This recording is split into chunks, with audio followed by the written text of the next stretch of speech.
Live cities की night bulletin दिन भर बिहार में आपका स्वागत है। मैं गरिमा भारती। सबसे पहले आज की सुर्खियों पर एक नजर। समाज कल्याण मंत्री मदन सहनी का मामला तूल पकड़ता जा रहा है। इसे लेकर अब मंत्री ही आपस में टकराने लगे हैं। मुख्यमंत्री नीतीश कुमार आज आम आदमी की तरह निकले सड़क पर। जेडीयू के पूर्व विधायक महेश्वर सिंह ने थामी लालटेन। नेता प्रतिपक्ष तेजस्वी यादव ने फिर कहा नीतीश सरकार का गिरना तय। लोजपा सांसद महबूब अली कैसर को खगड़िया में दिखाया गया काला झंडा। दरभंगा पार्सल ब्लास्ट मामले में यूपी से गिरफ्तार कफील सलीम कोर्ट में पेश। रोहतास में वनकर्मी व आदिवासियों के बीच जमकर हुई झड़प और सूबे की मैक्सिमम नदियां उफान पर। अब खबरें विस्तार से। समाज कल्याण मंत्री मदन सहनी का मामला तूल पकड़ता जा रहा है। मंत्री मदन सहनी के इस्तीफे की पेशकश के तीसरे दिन भी मामला बिहार के सियासी गलियारे में गरमाए हुए है। मदन सहनी दरभंगा में जमे हुए हैं। उनके पटना स्थित सरकारी आवास पर सन्नाटा पसरा हुआ है। पहले कहा जा रहा था कि वे शनिवार को इस्तीफा देंगे, लेकिन इस पर दोनों ओर से चुप्पी बनी हुई है। आपको बता दें कि गुरुवार को मदन सहनी ने कहा था कि वे केवल बंगला और कार के लिए मंत्री नहीं बने हैं। जब अधिकारी ही बात नहीं मानते हैं तो फिर मंत्री बनने का क्या फायदा। मदन सहनी के मामले को लेकर अब नीतीश कैबिनेट में शामिल मंत्री ही आपस में भिड़ने लगे हैं। कोई सहनी को सही ठहरा रहा है तो कोई गलत। इसे लेकर आज श्रम संसाधन मंत्री जीवेश कुमार ने मदन सहनी पर तंज कसा। उन्होंने कहा कि बिहार में कहीं अफसरशाही नहीं है, किसी भी मंत्री को तालमेल बिठाकर चलना चाहिए। इस पर मदन सहनी ने जमकर पलटवार किया। मदन सहनी ने जीवेश कुमार का नाम लिए बिना कहा कि वे अपनी सीमा में रहें। हम राजनीतिक प्राणी हैं, दलाल नहीं जो तालमेल बिठाएंगे। हमें पता है कि वे कहां से आते हैं। आंखों का ऑपरेशन कराकर दिल्ली से पटना लौटे मुख्यमंत्री नीतीश कुमार अब फिर से एक्शन में आने लगे हैं। आज वे एक बार फिर शहर का जायजा लेने निकले, लेकिन इस बार वे आम आदमी की तरह शहर में निकले। उनके साथ किसी तरह का कोई लाभ लश्कर नहीं था, न अधिकारियों की गाड़ी थी और न ही कार्यकर्ताओं का काफिला ही था। मुख्यमंत्री नीतीश कुमार एकड़े मार्ग स्थित अपने आवास से कार से निकले और बेली रोड इनकम टैक्स होते हुए फिर अपने आवास लौट आए। इस दौरान वे सीएम सचिवालय संवाद में बन रहे जनता दरबार का भी जायजा ले रहे थे। सूत्रों की माने तो जल्द ही फिर से सीएम का जनता दरबार शुरू हो सकता है। आखिर जेडीयू के पूर्व विधायक महेश्वर सिंह ने आज लालटेन थाम ली। वे आरजेडी में शामिल हो गए। पटना में राबड़ी देवी के आवास पर आयोजित मिलन समारोह में उन्होंने पार्टी की प्राथमिक सदस्यता ली। पूर्व विधायक महेश्वर सिंह को नेता प्रतिपक्ष तेजस्वी यादव ने पार्टी की सदस्यता दिलाई। महेश्वर सिंह के साथ ही काफी संख्या में उनके समर्थक भी आरजेडी में शामिल हुए। महेश्वर सिंह ने नेता प्रतिपक्ष तेजस्वी यादव के प्रति विश्वास जताया। कहा, तेजस्वी यादव के नेतृत्व में नया बिहार बनेगा। वे आरजेडी के प्रति समर्पित भाव से काम करेंगे। तेजस्वी यादव ने एक बार फिर नीतीश सरकार को निशाना बनाया है। उन्होंने कहा कि बिहार की सरकार गिरी हुई है। इस सरकार का गिरना तय है, लेकिन आप लोगों को थोड़ा धैर्य रखना होगा।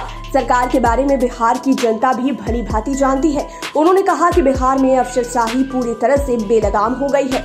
नीतीश कुमार भ्रष्टाचार के भीष्म पितामह हैं। मैंने पहले ही कहा था कि जून के महीने में बिना आरसीपी टैक्स दिए किसी का भी ट्रांसफर पोस्टिंग नहीं होता है। शिक्षा और स्वास्थ्य व्यवस्था तो चौपट हो ही गई है। लोजपा के दोनों गुटों की राजनीति बिहार में चरम पर है। चिराग गुट और पारस गुट एक दूसरे को पटखनी देने में कोई कसर नहीं छोड़ रहे हैं।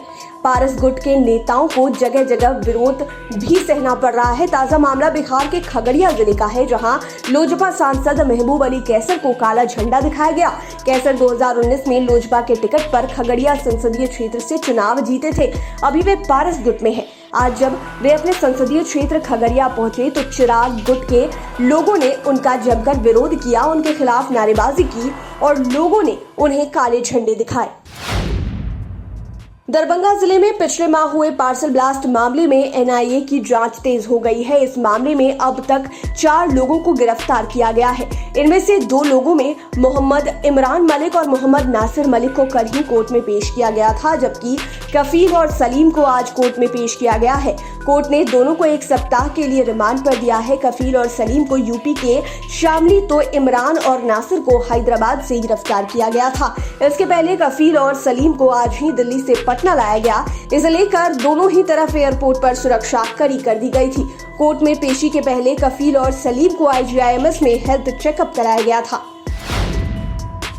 रोहतास में आज वन कर्मियों और आदिवासियों के बीच जमकर झड़प हुई। यह घटना नौहट्टा में हुई है। दरअसल कैमूर पहाड़ी की तलहट्टी में कुछ लोगों ने वन विभाग की जमीन को अतिक्रमित कर झोपड़ी बना ली है। वन कर्मी उसे हटाने गए थे। इसी में वहां रह रहे आदिवासी काफी गुस्से में आ गए। इसके बाद भी लाठी डंडे के साथ वन कर्मियों पर टूट पड़े। दोनों ओर से मारपीट होने लगी, जिससे वहां पर थोड़ी देर के लिए अफरा तफरी मच गई। मारपीट की घटना में 2 महिलाएं जख्मी हो गई। झोपड़ी में भी आग लगा दी गई। बाद में किसी तरह से मामला शांत हुआ।